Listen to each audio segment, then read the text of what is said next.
Hey everybody, welcome to another episode here of Cat Shorts as we take a look at big ideas of the Christian faith in small packages, short videos using some guidance from our older brother in the faith, Martin Luther's small catechism, so Cat Shorts.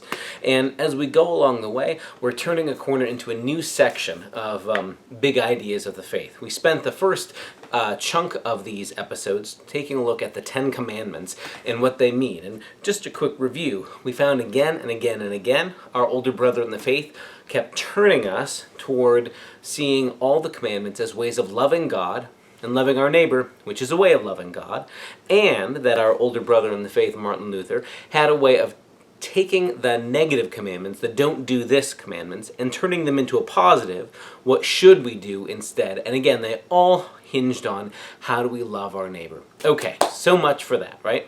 We're going to move now into a section of the Catechism that asks the really big questions about who God is by taking a look at the ancient statement of faith called the Apostles' Creed. We may talk a little bit about its history a little bit later on, but we need to lay the groundwork. So, it's a little bit late in the episode, but grab your Martin Luther hat or 16th century reformer cap or the closest you've got.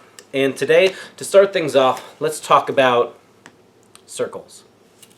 Right, so here I've got in my hand metal circles, and that's, I guess, technically a thing you could say about what I'm holding in my hand. They appear to be just plain old metal circles, but that's not all you can say about these metal circles. In fact, if you expand them a little bit, they become a ball. Oh, okay, well they were metal circles before, but now they are spherical. But that's not all you can say about them. They also expand and become this sort of torus ring shape thing as well.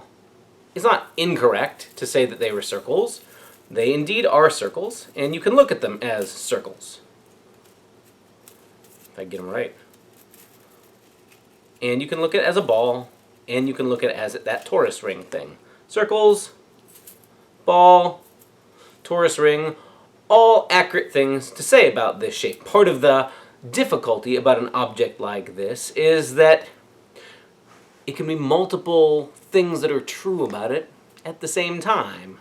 And in fact, this shape, this delightful thing, is more than just any one shape, more than just a torus, more than just a ball, more than just a flat ring. It's more complicated than that. In a sense, nothing really changes about it. I've just rearranged the way the metal is twisted around itself, but it almost feels like it keeps moving around itself over and over and over and over again, so that no single description is quite complete. It's accurate to call it circles, it's accurate to call it a sphere, and it's accurate to call it a donut-shaped torus ring, but no one of them completely encapsulates the fullness of what this object is in my hand. It's just a cool thing I found, at the store.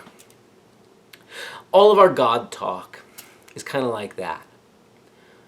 No matter what words we find to describe who God is or what God is like, we may say some things that are solid and true and dependable, like, yes, this is a circle shape. That's true, but you can't ever completely encapsulate the fullness of who God is in any language. After all, in this great ancient story where a guy named Moses goes up and meets God who's talking out of a burning bush like thousands and thousands of years ago, the voice of God says, I am the God of your ancestors, and I'm setting you and your people free. And the guy Moses goes, well, which God are you? Who are you? What's your theme? All the other empires and powers of the world have gods of this and gods of that and gods of life and gods of the sun and God of the harvest and gods of the rain and the moon and whatever. Which God are you? And the voice comes back, I am who I am. I will be who I will be. I am, in fact, the ground of being itself. That's who I am. That's beyond all of our categories. Whatever things we end up saying about God, let's be clear at the outset. There may be true things we can say about God. This is a circle. This is a ball shape. This is a torus ring. But they never quite encapsulate or box the fullness of who God is. God is always bigger and more mysterious and maybe even more slippery in a good way than our words are. And every metaphor we come up with will at some point break down. So whatever ways we talk about God, let's be clear. There may be helpful things about all the language that we human beings have figured out for using to talk about God, things that we find revealed in the Scriptures. But there are a lot of different things the Scriptures say about God that all together create this fuller picture. That's not either or, but again and again and again we find our both and. Circle, yep. Ball, yep. Torus ring, yep. And yet none of them completely encapsulates the fullness of this cool thing that keeps my attention. I want to suggest something like that before we go any further in our conversation about God. There will be true things we can say about God. We can even summarize them in a creed statement or expound upon them in a commentary or a catechism. But let's not pretend. Let's not pretend we can encapsulate all of who God is with a single picture or shape or word or metaphor. Any God worth God's salt is always going to be bigger than our capacity to put into words.